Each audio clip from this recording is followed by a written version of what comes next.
Halo mahasiswa pendidikan IPS. Di video singkat ini, kita akan belajar strategi-strategi pembelajaran IPS yang paling relevan dan aplikatif untuk kelas modern.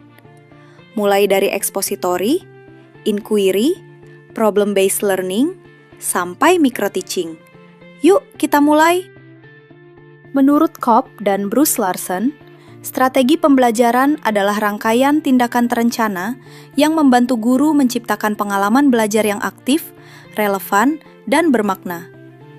Strategi bukan sekadar metode, tapi cara pandang dalam mengatur tujuan, materi, aktivitas, hingga penilaiannya.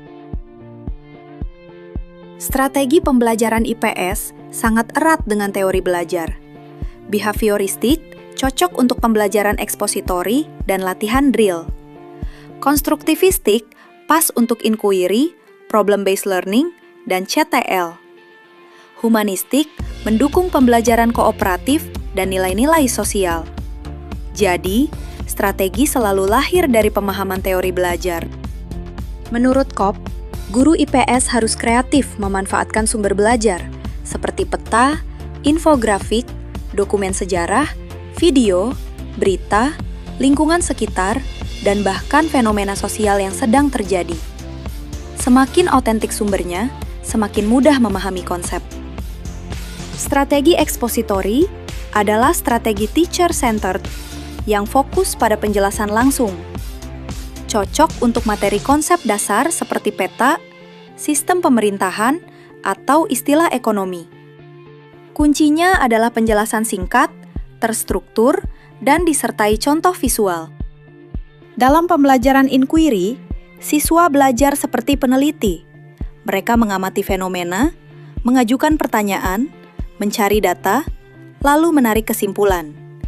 Menurut Larson, strategi ini sangat cocok untuk IPS karena membantu siswa memahami dunia sosial secara kritis. Problem-based learning menghadapkan siswa pada real-life problem, misalnya kemacetan kota, banjir, konflik sosial, atau ketimpangan ekonomi. Mereka diajak menganalisis penyebab, mencari solusi, dan mempresentasikan hasilnya.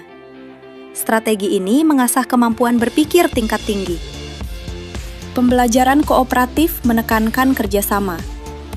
Tipe-tipe populer seperti jigsaw, think pair share, dan group investigation membantu siswa belajar dari satu sama lain. Strategi ini penting karena IPS itu tentang interaksi sosial, komunikasi, dan kolaborasi. CTL menghubungkan materi pelajaran dengan kehidupan nyata.